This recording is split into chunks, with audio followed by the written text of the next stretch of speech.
thankfully we had Somini Sengupta. Somini was born in Calcutta and raised in California. She graduated from the University of California at Berkeley, majoring in English and Development Studies. Plans to become an English professor were aborted by various distractions, including stints as a cocktail waitress, radio producer, community organizer, and finally a newspaper reporter. An iconic figure in the South Asian American community. She served as the New York Times bureau chief in New Delhi, and she was also the recipient of the George Polk Award for International Reporting in 2004. Whenever I read Somini's reporting in the New York Times, which was often, I was always so proud as an Indian American to see her name in the byline. But even more than the pride I felt was the inspiration I felt to digest, engage, and reflect upon her profoundly important work. From her penetrating research on rebel movements in Africa, to her dramatic portrayal of a rapidly changing Indian subcontinent, to her insightful coverage of the United Nations, Somini's articles and essays challenge all of us to think deeply about the most urgent socio-political issues of our time. And with her personal and professional connection to both South Asia and Africa, her transcontinental work also claims the mantle of the Indian Ocean and provides a signpost to a new way for us to think about identity, insurgency, and citizenship. As my dear friend and colleague Zachariah Mampilli, who is the chair of Africana Studies at Vassar College, wrote in a 2008 piece called Somini Sengupta's Lonely Journey, quote, "I have been a fan of Somini Sengupta's coverage of international politics in the New York Times for years now. Her coverage of both African and South Asian politics for the Times consistently achieves a higher standard that takes the readers beyond the narrow stereotypes that generally prevail in coverage of those regions. Her recent work exploring inequality in South Asia is typical of her desire to tell both the stories seen by the international community in terms of India's boom, as well as those we prefer to leave behind in terms of its growing inequality. Perhaps more than anything, what I appreciate about Sengupta's brave and nuanced work is her insistence to tell the stories from the experiences of those outside the mainstream. Today, we are so fortunate to be able to host her and discuss her first book that just came out called The End of Karma, Hope and Fury Among India's Young. India is the land of young in our aging world. If Indians under the age of 35 were their own nation, their ranks would surpass the combined populations of the United States, Britain, and France.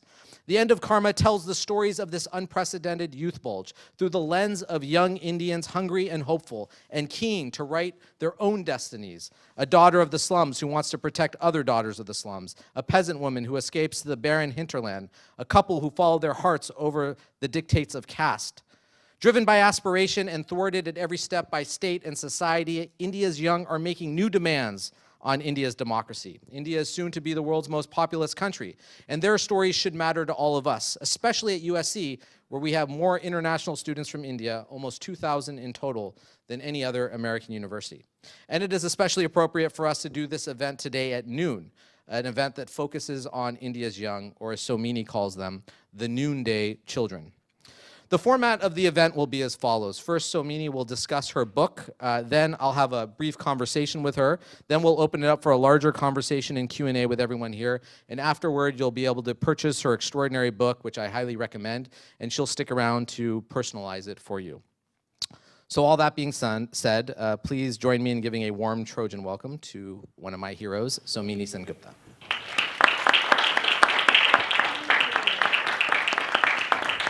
Thank you so much for that generous introduction, Varun. It's a thrill to be here. Thank you all for coming when we really should be sitting outside and enjoying this gorgeous weather. I spent the winter in New York, so I'm delighted to be here. As many of you know, I was born in India. I was very small when I came. I was just turning 8, which is the same age as my daughter is now. I don't have a lot of memories of my childhood in India, but I have a few, and I bet they're imperfect, but there are a few memories stuck in my head. And one of them is of my grandfather, who was a total news junkie. He had a transistor radio on the windowsill next to his bed. It was always tuned to All India Radio, which was the one state-owned radio station, state-run radio station that you could get during that time. There were newspapers on his table, and I remember when I was just beginning to learn to read, he was beginning to lose his eyesight. He was going blind. And he would summon me over and say, you know, read some of this. And maybe I could manage a headline or two, maybe the first paragraph of a story. I had no idea what any of it meant, but I knew that it meant something to him, because at the end of every day, when the heat of the day subsided, he would go out onto his front stoop, and all his friends from the neighborhood would come around, many of them, you know, elderly gentlemen with their canes, and they would all sit and talk and argue about the day's news.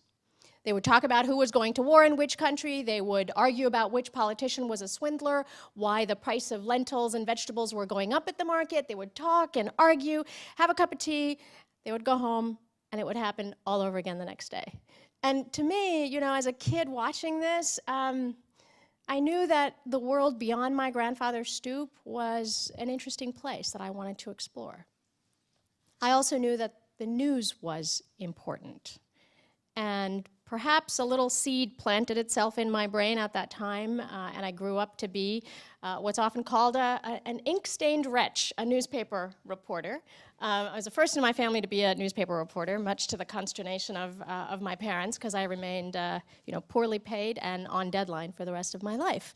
But I came back to India 30 years later, 30 years after I left, and one of the things that struck me almost instantly was how young this country had become. And as Varun said, in an aging world, particularly as much of the rich world ages, India is today the greatest concentration of young people anywhere in the world at any time in history.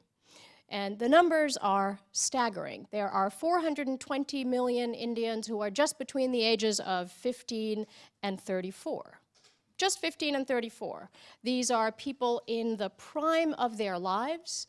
Many of them are, every month, 1 million of them are turning 18. Every month, 1 million Indians are turning 18, which means that they are going out into the workforce, looking for a job, they're registering to vote, many of them are embracing the internet for the first time, they're falling in love, they're coming of age, and they are profoundly changing the soul of Indian democracy. And theirs are the stories that I set out to tell in this book. And so the book kind of became a portrait of 3 generations of Indians, if you will. There's my father's generation. He was born right before independence. He is among Midnight's children. My generation, in a way, I'm sort of the middle generation. I would have come of age had I stayed in India in the 1980s before the economy started to open up. And most importantly, the heart of this book are those who came of age, who are coming of age after 1991, when the Indian economy slowly begins to open and joins the rest of the world. And these are who I call Noonday's children. And I call them Noonday's children because they're such a red-hot generation. They're impatient, they're restive, they're vibrant, they're full of aspiration, and they're really revealing some of the fault lines of Indian democracy today. And if you'll bear with me, I'll tell you just a couple of stories of people in my book. And the first one is a young man named Anupam. I met him when he was 17 years old. He is the son of an auto rickshaw driver. His dad drives one of those 3-wheeled auto rickshaws that you see in every city. And Anupam grew up in a really tough neighborhood, in a tough town in northern India called Patna. The schools in his neighborhood didn't work. Teachers didn't show up, or if they showed up, they didn't know what they were doing. Anupam dropped out of school when he was in 4th grade, and he came home and he told his mother, "I'm going to teach myself." And his mother never once said, "Go back to school," never once said, "Go work in a factory," never once asked him to do housework, because after all, he was the firstborn son. So Anupam did study by himself, and his mother was his absolute backer and confidant. And Anupam's goal was all the more improbable because, because of his circumstances. And his goal was not just not to be an auto rickshaw driver. His goal was to get into the Indian Institutes of Technology, which is like one of the hardest universities to get into in the world. IIT graduates have fertilized every company in Silicon Valley. And so Anupam studied by himself every day and every night, and his mother pounded the pavement looking for tutors who could help him, whose services she could afford. She made sure that the other children were quiet so he could study. She sat behind him on their wooden platform bed, and I've seen this. She sat behind him and fanned him with a handheld bamboo fan when the electricity was out, so that the flies and the mosquitoes wouldn't buzz around his head and disturb his study. Spoiler alert, Anupam did make it. He cut a hole through the fence and he climbed right through. He got to the other side. And in getting to the other side, he began his own discovery of India. He began to travel around the country. He began to discover himself, but also began to discover all the ways in which India still deprives and fails young men and women like him. Now, Anupam is a golden child. He's a remarkable, exceptional young man with an exceptional mother, who believed in him. So I don't tell you Anupam's story because he's just like, every other Indian of his generation. He isn't in many ways, but he is in one way, and that's really important. He has the fire in the belly that so many young men and women of his generation have. A fire in the belly that, honestly, I could not have competed with had I been a member of that generation, had I grown up in India. And that is the aspiration that I try to talk about with each of the 7 young people who I write about in this book. Now, because of India's size, it is one of the world's fastest growing internet markets, as many of you know. A minority of Indians have access to the internet. Still 300 million Indians don't have access to electricity, let alone the internet. So, there's a long way to go, but it is a very fast growing internet market. This raises a really, really big challenge, both for private companies and the Indian state. And that challenge is a challenge of free speech, free expression. How much can you say online? This is a challenge this is not a new dilemma. It's a dilemma that's been with India from the very beginning because, India, unlike so many other countries around the world, has always had to balance these two things. On the one hand, the constitutionally guaranteed right to free speech. It's in the Indian Constitution just as it is in ours. On the other hand, India is so diverse that something someone says or paints or posts online can upset the sentiments of a community, of a caste community, an ethnic community, a religious community, and there can be potentially unrest. And India has had to deal with several episodes of just terrible sectarian violence. So this has always been a challenge. India has always had a really rich, pretty storied history of banning books, for example.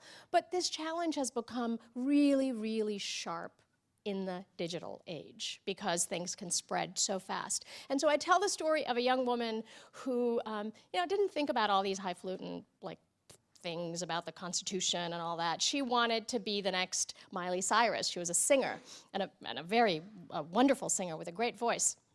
She was on Facebook one day a few years ago, and it was one of her Facebook posts that got her arrested and charged with a crime. A new law was put on the books that made it a criminal offense to say something online that could potentially spark unrest offline. And under this new provision of the law, this young woman was arrested along with a college friend of hers, and this just infuriated members of her generation. It spread very quickly through social media itself. The government was forced to render an apology and drop the charges against her. And ultimately, the law under which she was arrested went all the way up to the Supreme Court. And India's highest court ultimately overturned that law. But the story didn't really end there because I think this is really one of the most pressing challenges for Indian democracy, is how much space is there for speech, even controversial speech? How much space is there for political dissent? And this is not something that, I as an American journalist, I can't tell you which road India should take. None of us can. But this is an issue, a debate that Indians are having in a very urgent, robust way among themselves right now. And we can talk more about that later if you want. The last story that I will leave you with is the story of a young woman named Varsha. And Varsha I met when she was 14 years old.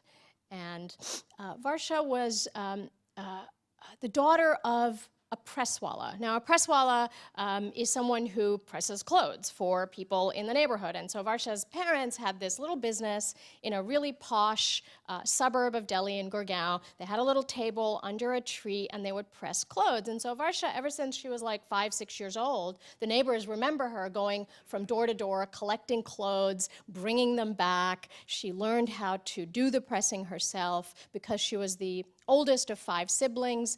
She was a real worker bee. Her parents really relied on her. She helped her mother make dinner every day. She helped her siblings with their homework. She worked in the press stand. But she was really, really into school. She loved school, and she volunteered for everything that school offered. She wanted to join the volleyball club. She wanted to compete in something called the English Olympiad. I remember, giving her a dictionary because she didn't have one. She had to memorize all these English words. And she wanted to do well in school because she wanted to stand on her own feet. She wanted to be financially independent. She did not want to be a presswala. She did not want to be a presswala's wife. What she wanted to be was a police officer. And she wanted to be a police officer because when she was about 16 years old, there was a woman who was a little bit older than her, very much like her, very ambitious, who was brutally gang raped in Delhi. And this sparked protests all over the country. Young people were absolutely infuriated by the levels of violence against women, and the whole country was just exercised by the issue of violence against women and what to do. And so Varsha wanted to serve her country. She wanted to be a police officer to keep women and girls like her safe. Varsha's father had some other ideas. He loved her. He wanted her to get an education because he knew that he could find a better match for her if she had a bit of education. But while he was her champion, he was also the defender of the very rules that circumscribe the lives of young women like Varsha. And so the idea of his little girl becoming a police officer was just anathema to him. So Varsha found herself having to nudge and push her father, but also having to tamp down her own dreams, every step of the way. So I tell Varsha's story because she is like so many young women I know. Hers is a story of a young woman who tries to grow her wings, and the story of her father who has to figure out how far he's going to let her go. So thank you very much for listening.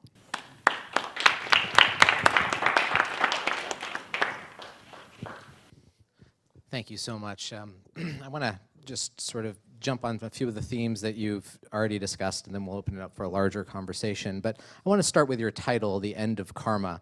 Karma means different things to different people. Here in LA, it probably means something different than it does to the Sanskrit scholar sitting in Benares. I saw a bumper sticker the other day, "My karma ran over your dogma." How are you using the word karma in the title, and how does that connect to the hope and fury of India's young? I was in Washington last week, and there was a salon named Karma, and its tagline was, "The Hollywood celebrity's secret to gorgeous skin." So yes, indeed, there's all kinds of karma. Karma, in some sense, literally translates as the merits or demerits of one's past lives. And in the title, what I'm trying to signal is that the young people who I've met are all trying to overcome their past in some ways. They were all born with one destiny and trying to create another. This is a familiar American meme, but it's also really the story of so many young Indians. And one of the things you sort of highlight in your initial remarks is this notion of the Indian youth engaging with politics, with ideas of justice. Martin Luther King reminds us that every generation has to renew its commitment to justice. That things aren't necessarily just given. We all have to, fight. How do young Indians engage with concepts like freedom and justice in this day and age? And I say that because I've seen young Indians on the forefront of many movements, including the movement against sexual assault or free speech on college campuses, et cetera. But they're doing it at this time when we have a fairly divisive or controversial prime minister and the rise of the reemergence, I guess I should say, of the Hindu Nationalist Party. So what does that look like, this juxtaposition between a young progressive politic and a rapidly changing national political scene? Yeah, I mean, the notion of freedom is something that really drives my reporting in this book. I'm trying to understand how young Indians are pushing their country to be true, to keep true to that original promise of freedom made in 1947 at independence. And every democracy, I mean, as you rightly point out, every democracy has those moments and has those movements because we are not a flat authoritarian system. Because we are thriving democracies, both the United States and India, we will have these moments, some very sharp moments where there is a generation pushing for freedom in the way that they see it, right? And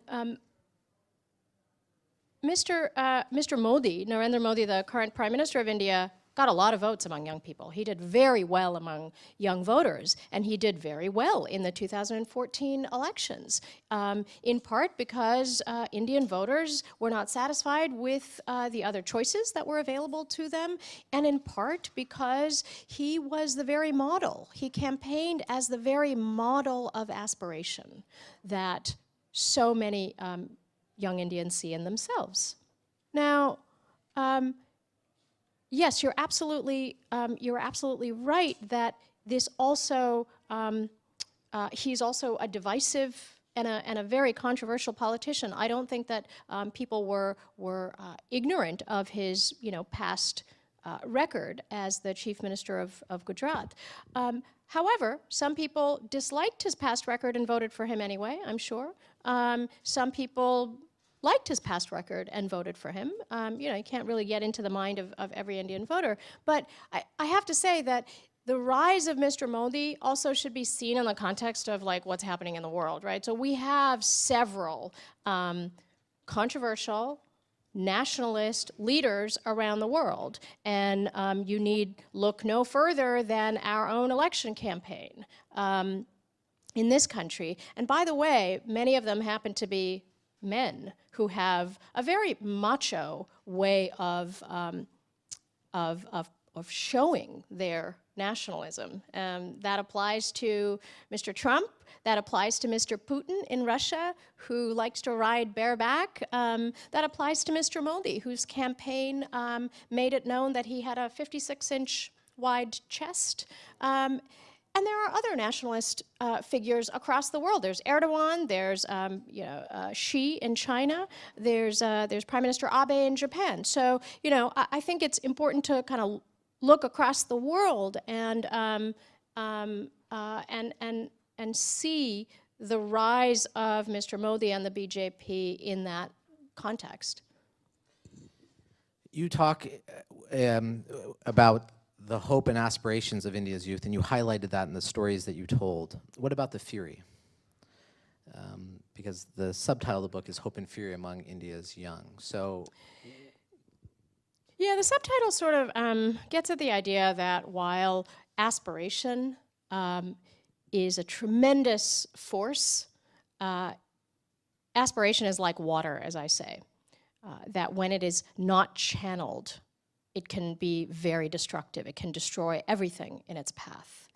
And so when there are so many young people with such high expectations, and those expectations for many cannot be fulfilled, that can result in a lot of fury. So I'll tell you the story of a village that I went to a couple of years ago in northern Bihar. It was a very poor village on the Nepal border, and it was a bright, cold morning, and all these kids were streaming into school. There was like a whole line of them, not in uniforms, just, you know, in kind of tattered clothes, many of them, all of them holding these empty rice sacks because there were not enough chairs and benches for them to sit on at school, so they brought their rice sacks so they could sit on the floor or they could sit on the ground outside.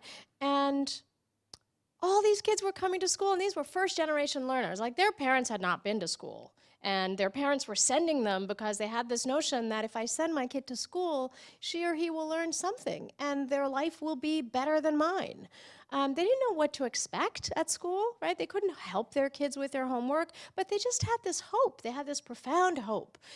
And I had gone to this school because there was an organization that was doing an assessment of what kids were actually learning when they came to school. What could they do? And they were finding that year after year, even kids who had been in school for 5 years, these were kids who were in 5th grade, they could not read a 2nd grade textbook. Half of them could not read a 2nd grade textbook. Half of them could not subtract a basic arithmetic, problem. And this pointed to the really high expectations, of all these families who were sending their kids to school, but also the dashed expectations that they were coming to school and they weren't learning much. And at the end of the day, the social worker who took me to this school said, when these kids grow up, they're going to curse us. They're going to say, we came to school every day expecting to learn something, and we didn't. And so to me, that is some of the hope and fury that I signal. And you don't have to look very far, by the way, if you go to India. You don't have to look very far for fury. There are furious protests that break out over a variety of issues. There's also a Maoist insurgency that I write about in the book that affects a pretty big swath of central India. And you might think, Maoists, like in this day and age? But, it is, it has drawn young people from some of the poorest parts of India, the Adivasi belt, the belt where indigenous people live. And not only are the people there poor, the real contrast is that the land is really, really rich. It's full of natural resources. It's where all the mineral wealth of India is, but it happens to be the parts of India where people have been most left behind. And so, not surprisingly, this is where you see the kind of anachronistic Maoist ideology taking hold among young people and being really destructive. So I profile a young woman who grows up in a village not far from the city where I was born, Calcutta. She grows up in a village there, and she kind of gets drawn into this insurgency, and she becomes a commander of a guerrilla squad, and then decides to, in the end, run away. She gets very disillusioned. She gets harassed by a man, and she decides to run away. So I tell her story in an effort to understand really, where she's coming from. One of the things you do in this book is you compare yourself to someone who is of your generation in India and what your different paths have been. So I'm going to ask you to do something similar for our students. We're here at a school of journalism where we have the next generation of storytellers and reporters. What advice would you give them in terms of a rapidly changing journalistic landscape in the United States? And how might that differ from advice you would give young journalists in India who are in the Indian media sort of ecosystem where print journalism actually may be on the rise, or it looks different than it looks here? So how would that, what are the different paths of young journalists from, in the United States versus India? Look, I've had an incredible opportunity to do this for 20 years. I've been at it for 23 years, I think, now.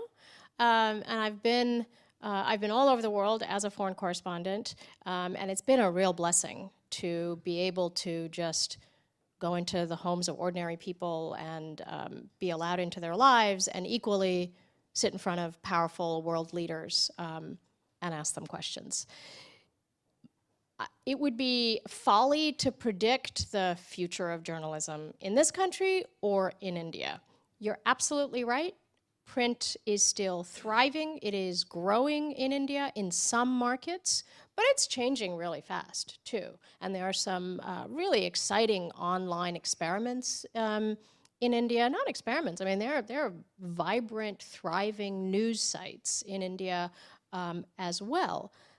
My only advice is that if you feel like you've got to tell stories and you've got to go out and report, whether that's going out to report in the city of Los Angeles or in the corridors of Washington, or to go out and cover the world, this is as good a time as any to be going out there and doing it. But the fundamental skill, really, for me, is not necessarily all the new bells and whistles. The fundamental skills are still the building blocks of journalism.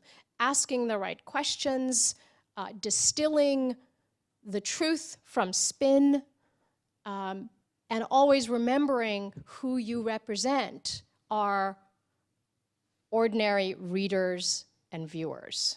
And what your job is as a journalist is to tell them how the world works, and to tell them when someone in power is lying. That still remains the fundamental tool of journalism. Whether you tell those stories in print media, online, on radio, those are different modes of storytelling. And of course that will change. How can an industry like ours just remain the same? It can't. It's exciting. It's exciting that it's changing.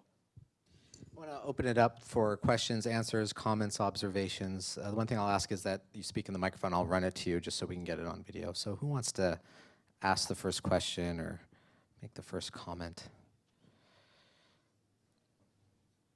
Can I ask a question?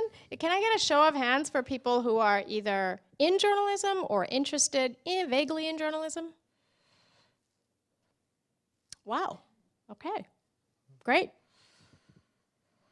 Any journalism questions?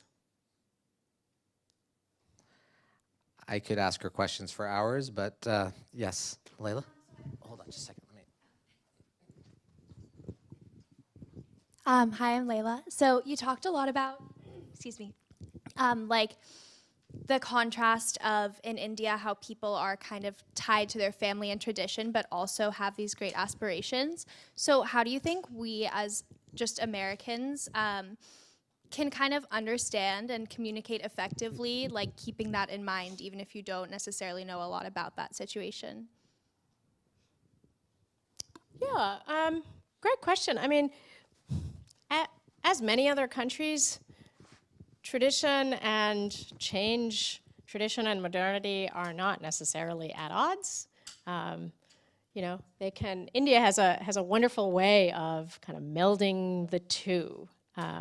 It's not really a zero-sum game. And India, like the United States, has so many different traditions. I couldn't claim to understand, most of it myself. But I think it just, as a journalist, the great gift is to go and discover new ways of thinking, new ways of living, new ways of being in the world, and just open our horizons. So that's really one of the great gifts of what I do. Other questions, comments? Yeah. I have a question with the modernization of the news infrastructure in India. Does the light of day that's shown from that result, in your experience, has that resulted in less corruption in the news practice, less people trying to lie to journalists, to try to buy off journalists, less of sort of a more democratic and truthful process, or not? I think Indian journalism is thriving, but like journalism anywhere, there's really solid journalism that you can trust, and others that are either, for my mind, too didactic, too polemical, one side or the other. I don't think I can answer authoritatively like how much corruption there is in the journalism business per se. I can tell you that there has been a great anti-corruption movement overall in India, and that's pretty exciting to see.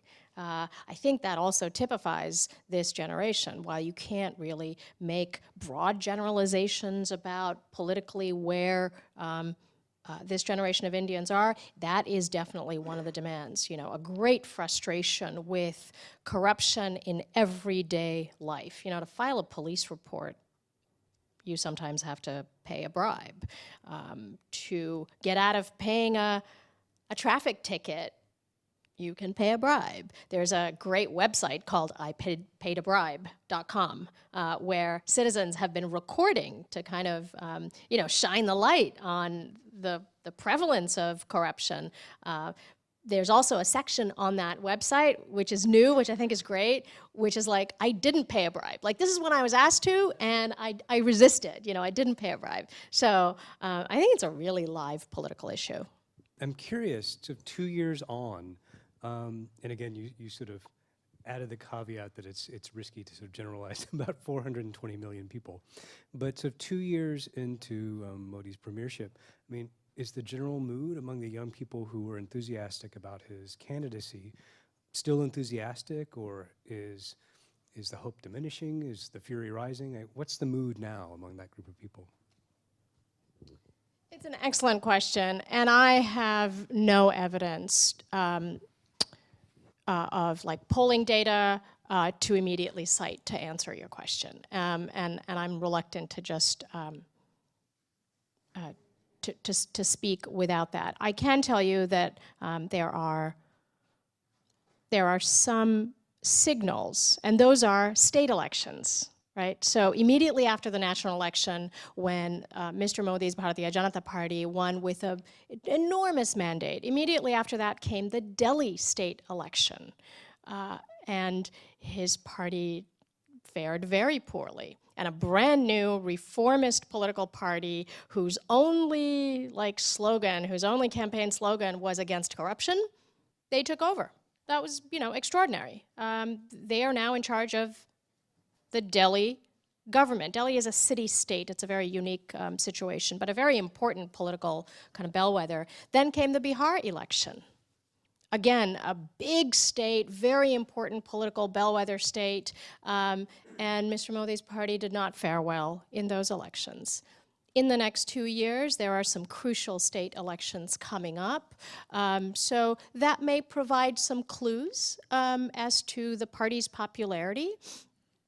Equally, Indian voters are often interested in having some sort of a balance. So not rewarding one party in the central government as well as state governments.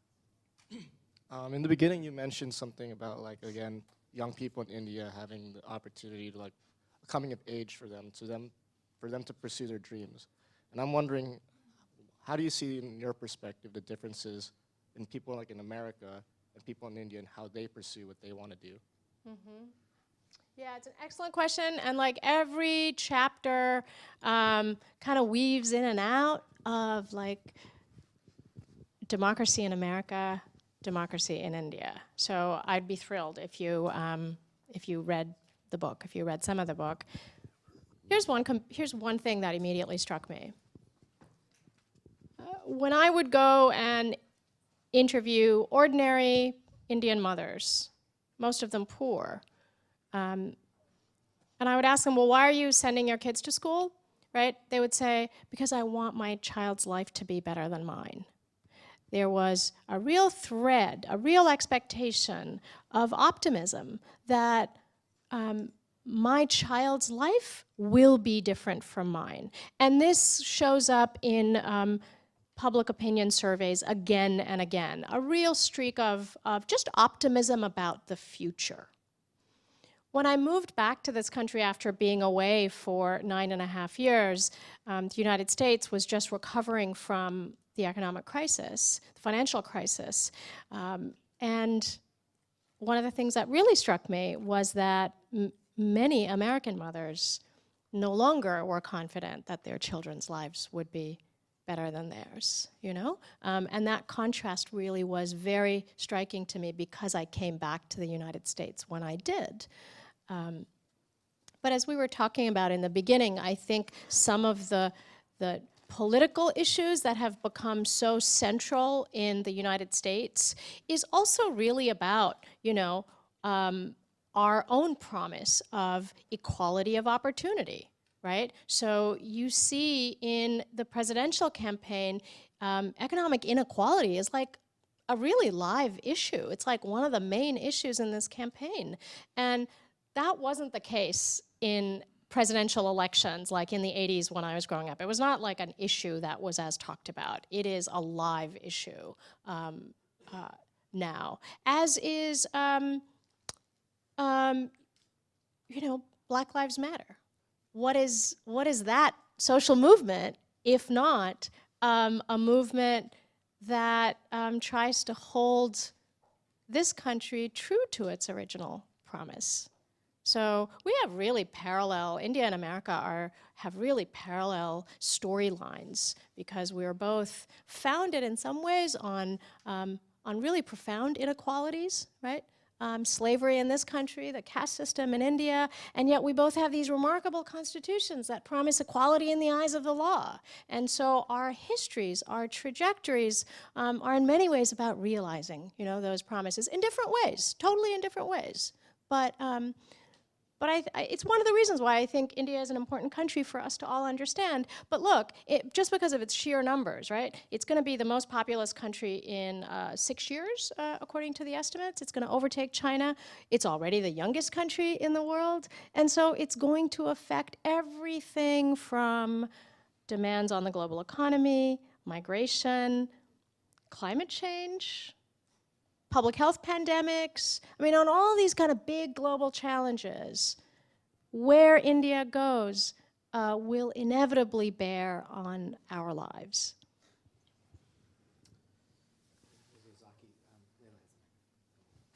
Hi. Thanks so much for speaking today. I just had a quick question. Given all of the interviews, all the young people you met in India, in your estimate, what was like the general perception of religion? Obviously, India has such a rich history of religion. I mean, Muslim, Hindus, Sikhs have had, you know, gotten along, they haven't gotten along. And we see that with a lot of other countries. I know Iran, huge youth population, and Very good parallel. and their views on religion have sort of, they're not as extreme about it. So I was curious, in your findings, what's the general view of religion now? Compared to other countries in the world, according to the Pew Research Center, India is one of the most religious countries on earth, no matter what the faith is. It's a slightly different question if you're asking about extremism. And I think in many parts of the world, certainly extremist, ugly, vile speech in the name of religion is prevalent in many countries, and you're seeing that in India also. And certainly for people who have grown up in India, who are my friends, who are my generation, but also younger than me, they do express great concern about that, about a certain rise of toxic speech. But again, India is not alone in that. I do think that we're seeing levels of toxic speech and toxic deeds in the name of religion in many places. But that's quite separate and apart from religiosity. You know, I treat those two things as quite different. And when, for example, in Uttar Pradesh, a North Indian state, when a man is killed by a lynch mob on suspicion of slaughtering cattle, which is illegal in the state. But instead of being arrested and charged with a crime, instead of the rule of law prevailing, when a lynch mob attacks an Indian citizen, I think it gives a lot of Indians, cause for concern. Hi, thank you for speaking with us today. I was just wondering, having the book and having done this story, as a journalist, what's your next step, or what's your next story that, or if you're planning to continue with this, where do you see yourself going from now? Thank you for that question. This is my first book. So I started reporting the book right after I finished my assignment for the New York Times. So I was bureau chief in Delhi for about 4.5 years, and then I took some time off. And I started reporting the book while I took that time off, but then I needed to come back to my job. I wanted to, and I needed to. And then the book was written on Sundays and holidays. So I, went off to the library every Sunday and put on my headphones and, wrote, and used all of my vacation days to do so, much to the dismay of my family. I probably would not like to write a book like that again. So, but that's what I had to do. I have a very demanding full-time job, and I wanted to finish this book. So it took much longer to write than I would have liked. I still have a full-time job. I am a foreign correspondent with the New York Times. I now cover diplomacy. I'm the diplomatic correspondent for the international desk. I'm based at the UN, so anything, all the world's crises that kind of go through the United Nations, whether that's North Korea nuclear tests or the peace talks over Syria or peacekeeping operations, I write about any and all of it. It is a different experience writing a book. It's much more solitary than most journalism. There's really, it takes a lot longer. The rhythm is different. It was a great writing challenge. I wasn't sure whether I could write in a different voice, so it was a great writing challenge. I'm really glad I did it. Will I write another book? I don't know. I mean, I think this was a really great thing to do. I'm now really tired of the sound of my own voice, because as a journalist, you don't talk that much, this much, yeah. So, so it's the tables turn a little bit. That's a good experience. It's a really good challenge. Are you thinking about book writing? Or are you thinking about news writing, or both yourself? As of right now, I'm mostly interested in news writing. Yeah, but I wouldn't be against it in the future. Yeah, I think a lot of people. There are many foreign correspondents who do end up wanting to kind of dig down a little bit more into the countries or the regions that they've covered. It is a really different exercise. It's not the same as kind of stretching out reporting into an 80,000 word book. It is a different exercise. And so for me, it was a great challenge. It was a great intellectual challenge.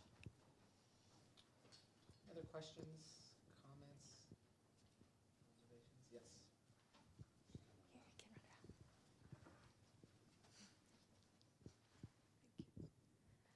Hi. You said that Indian youth has a lot of hope and fury and anger, and at the same time they're also young. So inevitably they're going to be affecting the whole world in no matter what they do. But at the same time, with the current political situation, and this has always been the case, that we have a lot of older leaders. And India is becoming younger, and except for Arvind Kejriwal, who is relatively younger, Right. All others are, old. How does that affect India's future? And do you think India should focus? I think India is kind of like in a dilemma as to whether they should focus on their own country, like within the problems within the country, or how, their place in the global economy and the global world. So how do you think India should tackle that dilemma? It's a really, really good observation that the average Indian politician does not represent the majority of the electorate, like just doesn't look like the majority of the electorate, which is fast. I think, if I'm not mistaken, nearly half the electorate is now under the age of 35, or it's fast becoming that way, right? So I think the shape of politics will change. It used to be said by political analysts that generation doesn't really affect the way people vote. Caste does. Whether you're from the city or the country, that affects how you vote. What region you come from affects how you vote. But your generation, whether you're old or young, doesn't really make a difference in the way you vote. But I think that slowly began to change in the 2014 parliamentary elections. Young people, like I said, disproportionately voted for, or constituencies where there were a large number of young voters, right, that were disproportionately young, were more likely to vote for Mr. Modi. That's how the numbers kind of stacked up. But also the way the language of politics began to change in 2014, and so social media became much more important because it was a good way to reach young voters. And young people in India really do turn out to vote. It's not the same as in this country, where young people generally, with some exceptions, do not turn out to vote that much. So will younger politicians emerge? Yeah, again, I would not like to read the tea leaves of Indian politics. I do think, though, that necessarily Indian politicians will have to address issues, demands that are really key for Indian voters. Economic opportunities, corruption, violence against women. All of these are issues that have really spoken to Indian voters. And I'm curious whether environmental issues, the breathability of the air in Indian cities, whether that's going to become a political issue as the electorate gets younger and younger. I don't know, but I think that's a really good place to watch. Can I ask a question? Like, after the talk, how many of you still want to maybe go into journalism? Fewer, or? Oh dear. I might have dissuaded a few people. Well, listen, I want to allow us some time for everyone to meet with Somini, to purchase a copy of her extraordinary book, to have her memorialize and personalize that for you.